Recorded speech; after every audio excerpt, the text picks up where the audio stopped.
Ella caminó hacia mí con su postura imponente, su cabello largo de color negro en contraste de su tez blanca, sus pecas sutilmente ocultas bajo el maquillaje, sus labios rojos y carnosos, con una mirada hipnotizante a través de sus lentes transparentes y su uniforme de enfermera, nunca mejor modelado por el contorno de su figura. Y de esa forma llegó a mí, adornada por las flores y las rosas de aquel parque, con el nombre más propicio y cursi para la ocasión, bien o mal llamado Parque del Amor, un lugar exclusivo para los enamorados, novios, salientes y esposos, que con el tiempo se convertiría en un lugar habitado por aprendices de baile, amantes fortuitos, borrachos, indigentes y otras actividades alejadas del amor, y sobre esa premisa traté de redimir el verdadero significado de aquel parque, citándola indirectamente en aquel lugar. Me levanté de la banca para recibir su llegada, le di un beso en la mejilla, descubriendo el rico olor a lavanda que desprendía su cabello. Le pregunté cómo se encontraba, respondiendo que se encontraba bien, más por compromiso que por honor a la verdad. Sus ojos delataban un cansancio mental y no físico por algunos problemas legales que la perseguían. Le entregué el documento minuciosamente redactado, el cual se apresuró a leer. Había pedido permiso en su trabajo y el tiempo apremiaba. Me impresionó la rapidez con la que pasaba las páginas, y al término de la lectura revisó los anexos y concluyó con un satisfactorio: confío en ti. Para muchos esas palabras eran un acto de fe, pero para mí era una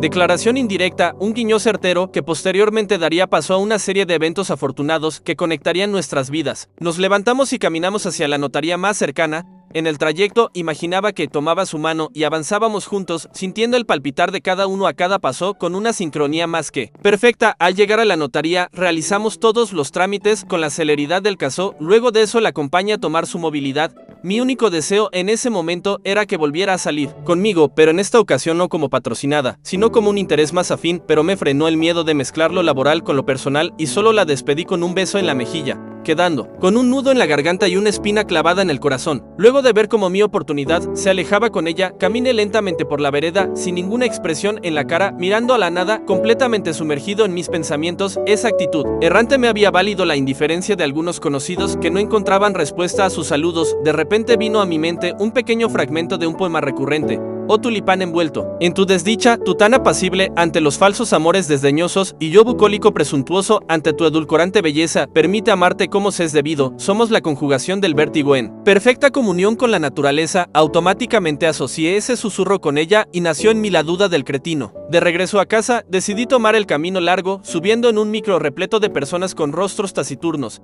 Era el ambiente idóneo para reflexionar. Me senté en el primer asiento vacío, el más cercano a la puerta de salida, abrí la ventana y con el celular en la mano contemplé nuevamente su foto de perfil. Cada vez encontraba más detalles atractivos: sus cejas pobladas, sus pestañas rizadas, sus labios carnosos y sus ojos profundos perfectamente acompañados de sus lentes. ¿Qué accesorio más oportuno para resaltar su belleza? Oh Dios mío, si tuviera brackets me hubiera vuelto loco. A mitad de camino, subió un vendedor ambulante ofreciendo cocos. Eso llamó mi atención. Era la primera vez que un vendedor ambulante ofrecía fruta en un micro, y más aún ese tipo de fruta. Guardé el celular en mi bolsillo derecho y presté atención al monólogo del vendedor. El Deng se ha apoderado de la región de Ica y la única fruta capaz de detenerlo es el coco. Al escucharlo no pude evitar sonreír un poco. Presentaba al coco como un héroe y al Deng como un villano. Dos ancianos se vieron interesados en su producto y al final vendió 3 cocos. Es interesante cómo las personas mayores priorizan su salud. 2 cuadras más adelante subió una enfermera. Al ver su uniforme, recordé que ese viaje tenía nombre y me propuse solo pensar en ella. Pensé en ella cuando pagué de más al bajar del micro, cuando cruce la Panamericana sin ver a los lados, cuando pase por la plazuela con el nombre de la madre de un alcalde inepto, cuando salude a la vieja señora que tiene por costumbre contemplar el atardecer fuera de su casa, cuando ingrese a mi hogar y mi perro me hizo una extraña reverencia, cuando mi padre leyendo en la mecedora me dijo algo que no entendí, cuando me quite los zapatos y me eche en la cama para escuchar música, y seguí pensando en ella cuando llegué a la conclusión de que la canción Casualidad de los Babasónicos no habla de amor, y en ese momento entendí que nada es lo que parece. Tomé mi celular y le escribí: Susan, ¿te gustaría salir conmigo? Esa misma noche, al término de la velada, contemplé el reflejo del cielo a través de las aguas claras de aquella laguna. En ella los botes amarrados uno tras otro formaba una hilera que serpenteaba al ritmo lento de las aguas mansas. A la distancia se observaban los enormes cerros de arena que nos rodeaban, y el silencio me permitió escuchar el susurro de sus pensamientos. Ella guardaba el escepticismo de no saber qué tan real era lo que estaba pasando. y no debido a los tragos cortos que previamente se habían degustado, sino a la duda de saber qué tan cierto eran. Esas afirmaciones afectuosas que durante toda esa velada se habían dicho era su instinto de amor fallido, pero no cualquier amor, no el amor maduro que brinda consejos antes de actuar, ni el amor carnal de una sola noche de pasión, ni mucho menos el amor clandestino que no permite resacas por la mañana. Se trataba de la primera ilusión, el sentimiento más puro y real que una persona puede experimentar una sola vez en su vida, y el que ella vivió en su prematura adolescencia, con la persona que creía. Pasaría toda su vida haciendo un paralelismo con la relación que tenían sus padres. Ese era su grado de fidelidad, pero no el de él, y luego de años de casados, con una bendición de por medio, el espejismo se desvaneció tan abruptamente de su vida, que atrás quedó la magnífica anécdota de cómo su expareja logró ganarse a su inalcanzable suegro a tal punto que llegó a llamarlo hijo, y probablemente lo quiso como a uno, y cuando él escapó de su casa no solo terminaría dándole la espalda a su esposa e hija, sino también al padre postizo, pero el problema era que el concepto de padre para él era esquivo, ya que careció de figura paterna en su infancia, y haciendo honor a esa herencia paternal, se fugó, dejando que su hija empatizara con su desgracia. Tras lo sucedido, Susan se vio desprotegida y, apelando al recuerdo de su ilusión, se desprendió de su dignidad para tratar de revivir el fuego del amor, aquel que en épocas tempranas afiebraba sus sentidos, a tal punto de querer aferrarse con uñas y dientes al fruto de su amor. Pero esa flama ya estaba más que extinta.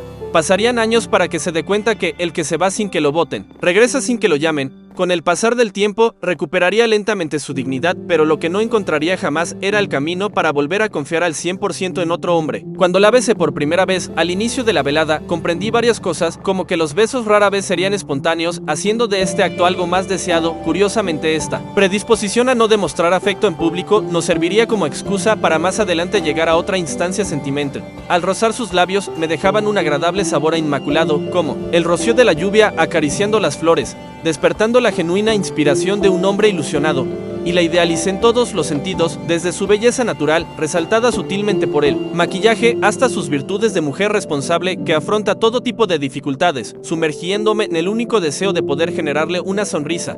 Y fue en ese momento que salimos de aquel restobar para cerrar la noche en el lugar más propicio para esta primera cita, dejando atrás algunas anécdotas interesantes, como las tantas veces que fue al baño, o su insistencia para que terminara de beber mi helado trago, y la pregunta que terminaría respondiendo sus labios, pero lo que siempre recordaré será la primera y única vez que bailamos. Dejamos los tragos a medio acabar y nos retiramos. Al llegar a la laguna de la Huacachina, la encontramos absolutamente vacía, y aunque se podría asumir que era por la hora y el día, fue más fácil creer que era un generoso actuar del destino que nos permitía ser nosotros mismos a través del reflejo. Sentados en la orilla, me hizo partícipe de sus calamidades, empatizando con la desdicha de un amor fallido con amargo sabor a divorcio. Me confesó que era madre y que todo lo que había logrado en su vida era encaminado por el deseo de brindarle lo mejor a su hija, y en cierto momento comprendió que las cosas estaban fluyendo demasiado rápido. En un futuro me confesaría que pensó en no volver a verme luego de esa primera cita. Posteriormente a su revelación, entendí el porqué de su fuerte sentido de responsabilidad.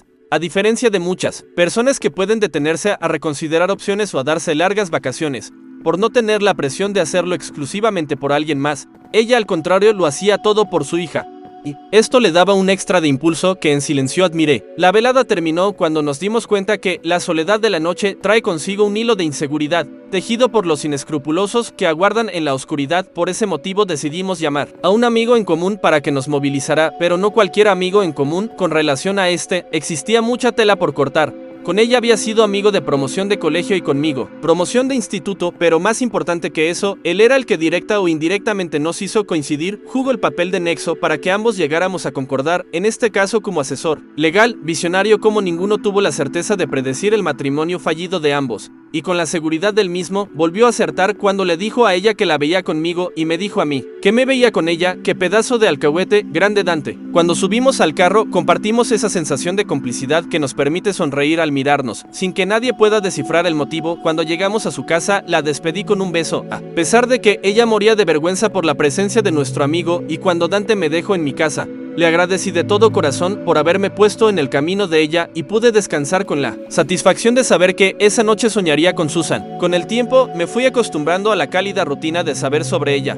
Hablábamos con regularidad y siempre en buenos términos, haciendo el ejercicio gustoso de conocernos lentamente, con la curiosidad de poder descifrar lo que ocultan nuestras almas, cayendo en cuenta que la complejidad de ambos radicaba en la expectativa que teníamos y cuando no, nos encontrábamos en la aventura de una nueva cita, siempre buscando sorprenderla con nuevas experiencias con el único fin de crear anécdotas entrañables. Y fue así como la invité a comer en un restaurante que, a mi consideración, prepara una de las mejores pizzas artesanales de la ciudad, o por lo menos tenía esa expectativa. No era la primera vez que ingresaba a ese negocio, anteriormente había ido acompañado de unos buenos amigos y como siempre la pasé bien, consideré que sería un lugar agradable para compartir con ella. El solo hecho de tenerla presente, bastaba todo el esfuerzo que mi imaginación podría planificar, y la noche fue transcurriendo entre pláticas y preguntas que buscaban revelar lo tan a gusto que me hace sentir, hasta que cometí el desliz de comentar algo que en palabras de mi madre era innecesario, pero que, para mí, era otra muestra de mi compromiso hacia ella, comentándole que una chica me había invitado para compartir unas copas de vino acompañados de una buena plática, considerando que ese 29 de febrero era una fecha esotéricamente especial y la cual terminé rechazando por obvias razones.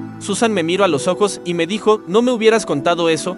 Irónicamente, esa misma noche terminaríamos bebiendo vino y hablando de nosotros. Nunca logré entender si fue algo espontáneo o fue una consecuencia de mi último comentario. La noche transcurrió entre copa de vino y preguntas de verdad o reto, que fueron amenizando la velada hasta que algunos besos fueron aflorando a la par de las preguntas algo subidas de tono que avivaron la llama del deseo, y cuando la botella de vino se vio por acabada, nos retiramos en dirección incierta hasta llegar al Parque del Amor, donde las miradas de extraños que ella no podía ver la incomodaban al punto de sugerirle un espacio más reservado. Y fue así como de la nada ya nos encontrábamos en dirección a un hotel. Al llegar noté que ella se sentía algo cohibida y entendí que se trataba del exceso de respeto que ella le guardaba al uniforme de enfermera, al grado de esconderse mientras yo hablaba en recepción y en silencio escuchaba todo lo que yo decía, como el tiempo que pasaríamos en la habitación y cuando sutilmente compré preservativos, suspirando un por si acaso al obtener la llave. La encontré a unos pasos, con una sonrisa que delataba que había oído mi plática. Esa actitud de complicidad me gustó, de camino a la habitación que nos había tocado, que por cierto era la más alejada, en un edificio contiguo, en el último piso y en el último número. Como prolongando el deseo, luego de recorrer todo el trayecto, ingresamos encontrando todo en orden, la cama tendida y sobre ella, una toalla doblada con un jabón de paquete, un control remoto y un papel higiénico. Sobre la pared empotrado había un televisor y debajo de él una mesa y una silla. Ella ingresó al baño y empezó a cepillarse los dientes, mientras yo trataba de encontrar algo bueno que ver en la televisión. En ese momento, solo podía pensar en besarnos con libertad.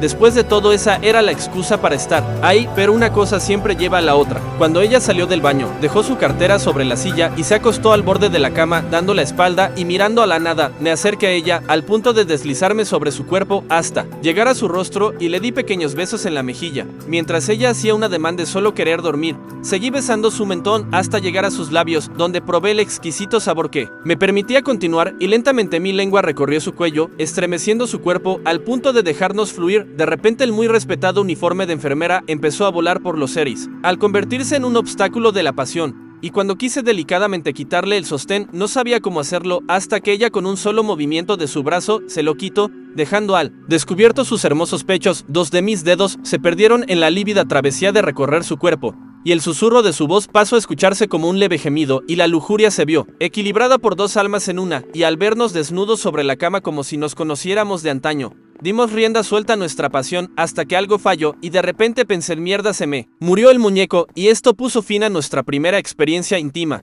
Ella volvió a acostarse en la orilla de la cama dándome la espalda. Como Dios la trajo al mundo, me sorprendió su grado de confianza. Tuve la sensación de haber vivido con ella años. En un futuro, ella me contaría que pensó que lo que había sucedido se debía a que no la veía lo suficientemente atractiva, pero la verdad que terminaría confirmando un urólogo semanas después era que tenía prostatitis, una inflación de la próstata. Como a las 5 de la mañana nos retiramos, la dejé en su casa y me retiré con una sensación desconocida. No deja de sorprenderme cómo la vida va encajando las piezas a tal punto que todo parece predestinado, más aun cuando todo parece ir bien, deja de estarlo para entender que las calamidades aguardan el último segundo para doblar la esquina, y de un momento para el otro, ella me pidió que dejemos de hablar. Fue un adiós sin fecha de retorno. En un principio, se justificó por la carga laboral que la oprimía, los problemas legales que la perseguían y un mal estado de salud que la aquejaba. Hasta esa fecha, ya habíamos sobrevivido a más de 3 discusiones. La primera fue mi incomodidad por un desacuerdo al momento de representarla en una comisaría. La segunda vez cometí el error de pedirle que no me preguntara qué estaba haciendo porque lo consideraba invasivo, luego volvimos a discutir porque las opiniones legales que yo le ofrecía no venían al caso, ya que no me las había solicitado. En conclusión empezamos a discutir como casados que tratan de tener la razón, y en esas peripecias comprendí que uno de los dos tendría que ceder, y aunque parece tan sencillo como eso, realmente no lo es, menos para dos personas que han pasado por un divorcio y por lo tanto comprenden el verdadero valor de las palabras,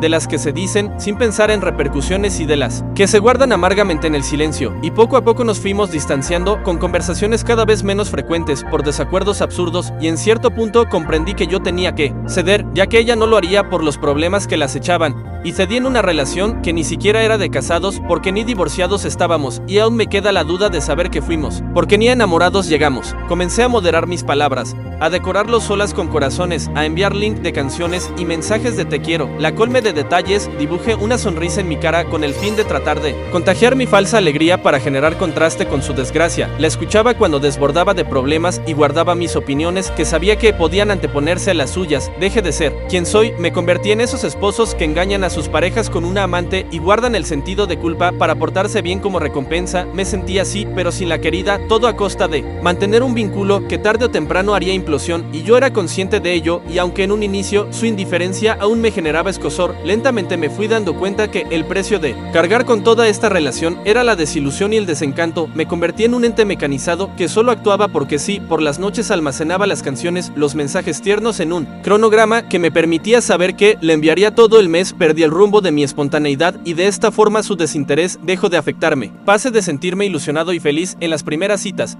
a sentirme esclavo de mis sentimientos, y cuando ella me pidió que no volviéramos a hablar, me hizo sentir libre, y me despedí de sus pecas sutilmente ocultas tras su maquillaje, del helado de chocolate y lúcuma, que terminé probando a escondidas por curiosidad y me supo a indiferencia, de su ilusión de pasear en patines con el fin de despertar un deseo de infancia, de su prolapso espontáneo y por consiguiente inoportuno que dejó huella en la orilla de cierta laguna, de su risa estrepitosa que ella misma calificó como de bruja, de sus labios carnosos con una conveniente timidez ante el público, de su silueta desnuda al borde de la cama, de su promesa de asistir a mi futuro baby shower, de su volátil cambio de humor ante cualquier brisa calumniosa y de su hasta nunca con eco de retorno al que me fui acostumbrando hasta que se fue apagando con el tiempo, quedando consumidas por las cenizas del olvido.